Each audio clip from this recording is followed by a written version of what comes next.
Hola, mi nombre es Valeria, bienvenidos a un nuevo video. El día de hoy vamos a hablar del asesino del Río Verde. Gary Ridgway nació el 18 de febrero de 1949 en Salt Lake City, en Utah. Gary tuvo una infancia aparentemente feliz y normal, pero creció en un vecindario desfavorecido. Se conoce que a los 15 años apuñaló a un niño, solo para ver qué se sentía.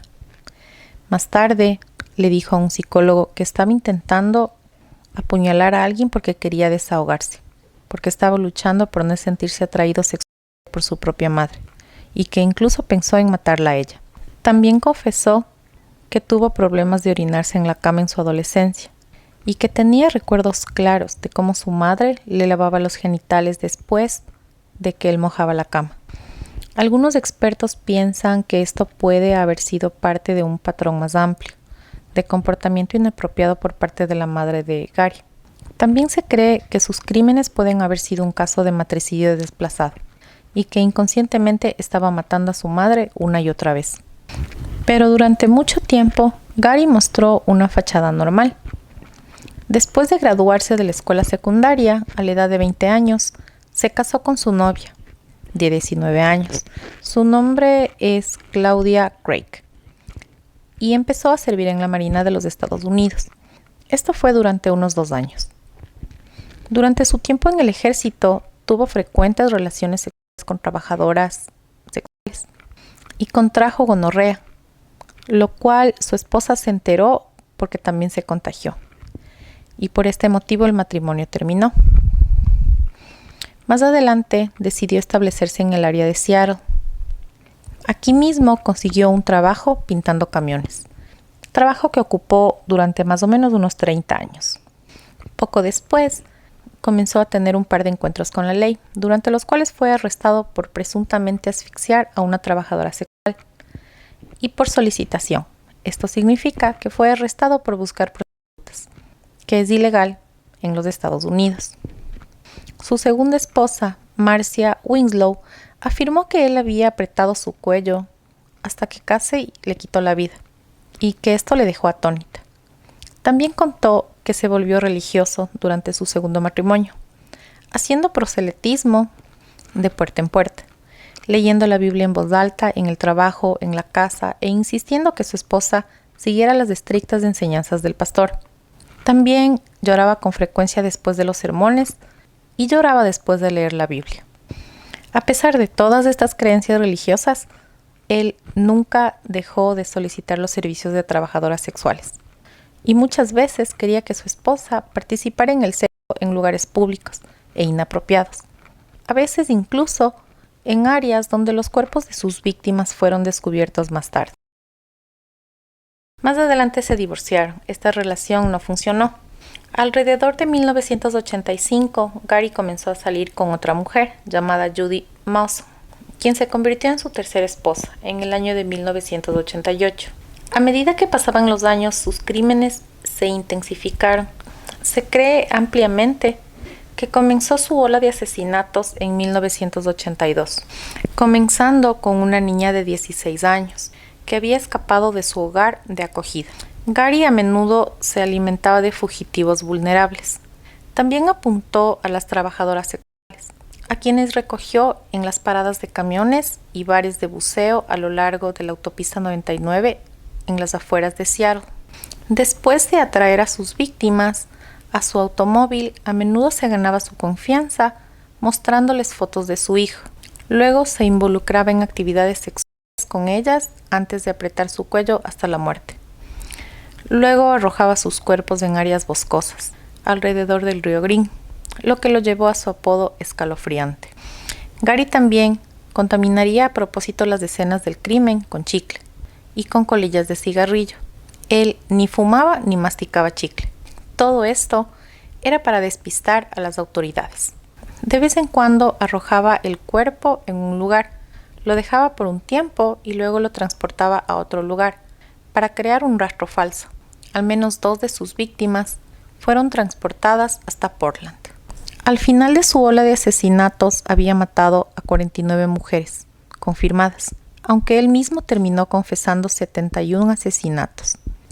Una vez él dijo que mató a tantas mujeres que le cuesta mantenerlas claras. Cuando los cuerpos comenzaron a aparecer, la oficina del sheriff del condado de King formó un grupo de trabajo del Green River, con la esperanza de descubrir a la persona responsable, y recibieron ayuda de una fuente poco probable. 2 miembros del grupo de trabajo del Green River fueron Robert Keppel y Dave Reichert. Periódicamente entrevistaban a psicólogos, criminólogos, siempre con la esperanza de conocer los motivos detrás de los movimientos del asesino. Hasta que finalmente en 1984, sus entrevistas lo llevaron al famoso Ted Bundy. Según Keppel, Bundy en realidad se ofreció como voluntario para participar en la investigación. Keppel describió haber recibido la impactante solicitud de un detective del Departamento de Policía de Seattle. Era una carta de un consultor, aspirante a ser, y la persona más improbable que jamás hubiera esperado. La carta procedía de una de las celdas en el Corredor de la Muerte, en Florida.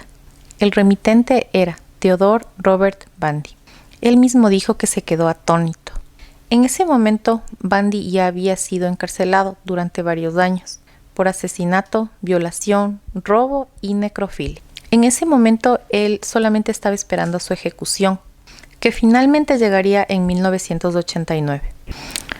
Al tener una experiencia de primera mano, deplorable pero valiosa, con los mismos tipos de asesinatos que habían estado ocurriendo en el área de Green River, Bundy demostró ser una ventaja para el caso. En este momento, él se convirtió en un entrevistado habitual y ofreció su opinión sin filtrar sobre la psicología del asesinato en serie de Seattle, así como sus motivaciones y comportamiento. Según Reichert, Ted Bundy también compartió varias cosas en común con Gary, especialmente en lo que respecta a la mentalidad. El investigador, primero que nada, dijo que no tenía remordimiento. Ninguno de los dos tenían remordimiento. Que se notaba claramente que ellos no tenían ningún tipo de sentimiento hacia nadie, incluida su familia. Reichert, en una entrevista con el New York Times, dijo: el señor Bundy y el señor Ridgway ansiaban atención y control, y los dos estaban orgullosos cuando hablaban de sus asesinatos. Cuando los detectives le presentaron a un asesino sin resolver para ver si lo confesaba, les dijo: ¿por qué? Si no es mío. ¿Por qué estoy orgulloso de lo que yo hago? No quiero quitárselo a nadie más. Durante una sesión de entrevistas, Bundy supuestamente sugirió que el asesino en serie de Seattle, no capturado, probablemente estaba volviendo a visitar sus vertederos para realizar la necrofilia en los cadáveres. Aconsejó a los investigadores que si encontraban una nueva tumba, que deberían vigilarla y esperar a que regresara el asesino. Las teorías de Bundy resultaron ser absolutamente correctas, y la policía pudo usarlas para recolectar muestras y proporcionar evidencia para una orden de arresto. Sin embargo, la policía tardó hasta el 2001. En este año, en el 2001, fue arrestado por sospechas de haber asesinado a 4 mujeres, ya que su ADN fue vinculado en sus cuerpos. Las pruebas forenses revelaron más tarde que la misma pintura en aerosol que Gary usó en el trabajo se encontraron también en todos los crímenes. Así que gracias a esto se agregaron más asesinatos a la lista. En este momento, Gary no solo había tenido un trabajo estable durante 30 años, sino que también había estado casado 3 veces. Su tercera esposa, Judith, que no supo de sus crímenes hasta después de su arresto, quedó absolutamente atónita cuando se enteró de su larga historia de violaciones, asesinatos y necrofilia. Judith dijo que Gary era el marido perfecto y que siempre le había tratado como a una recién casada, incluso después de haber estado juntos durante 17 años. En realidad, Gary confesó más tarde que había estado tentado en matar a Judith, y solo no lo hizo porque podría haber aumentado las probabilidades de ser arrestado. Aún así, afirmó que realmente amaba a Judith Y de acuerdo con la línea de tiempo de sus asesinatos, su tasa de asesinatos disminuyó después de que se casaron. Judith, quien solicitó el divorcio después de sus confesiones, dijo más tarde que sentía que había salvado vidas, siendo su esposa y haciéndolo feliz. Ella afirmó en una entrevista televisiva que cuando ella se mudó a su casa no había alfombra. Los detectives le dijeron más tarde que probablemente había envuelto un cuerpo en esa misma alfombra, que por eso es que no había alfombra. En la misma entrevista ella describió cómo él se iba a trabajar temprano, muy temprano, algunos días, y otros días llegaba muy tarde, diciendo que se va a demorar porque va a ir a comer con un amigo o va a ir a recoger algo de algún restaurante. Aparentemente, ella especuló que debió haber cometido algunos de los asesinatos mientras supuestamente trabajaba o mientras supuestamente se iba con sus amigos. Afirmó que no había sospechado de los crímenes de Gary antes de que las autoridades la contactaran en el año de 1987 y que ni siquiera había oído hablar del asesinato del Green River, porque ella, para variar, nunca veía noticias. En el momento de su juicio, Gary enfrentaba 48 cargos de asesinato, pero a cambio de la cadena perpetua, en lugar de la pena de muerte, el asesino en serie acordó proporcionar la ubicación de los restos de sus víctimas. Después de su cooperación, recibió 48 cadenas perpetuas, que serían cumplidas consecutivamente. Luego se agregaron 10 años a cada condena por el delito de alteración de pruebas. Esto aumentaría su condena general de prisión en 480 años. En el 2011 se encontró un cuerpo número 49 que estaba vinculado a este señor, lo que agregó otra cadena perpetua a su pena de prisión. Cuando terminó el juicio, Gary había confesado más asesinatos confirmados que cualquier otro asesino en serie en los Estados Unidos en ese momento, y afirmó que asesinar mujeres jóvenes era su verdadera carrera.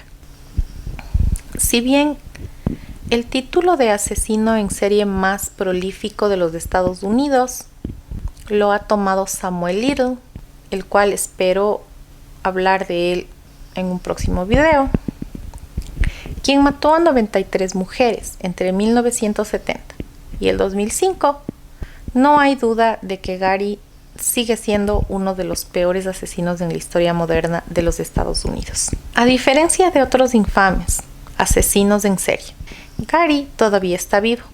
Actualmente cumple cadena perpetua en la penitenciaría del estado de Washington, en Walla Walla. Se espera que Gary pase el resto de su vida tras las rejas. Amigos, así acaba la historia del día de hoy. Déjenme saber qué piensan. Ustedes saben que me gusta leer sus comentarios. Por mi parte, me despido. Espero que todos estén muy bien. Nos vemos en un próximo video. Bye bye.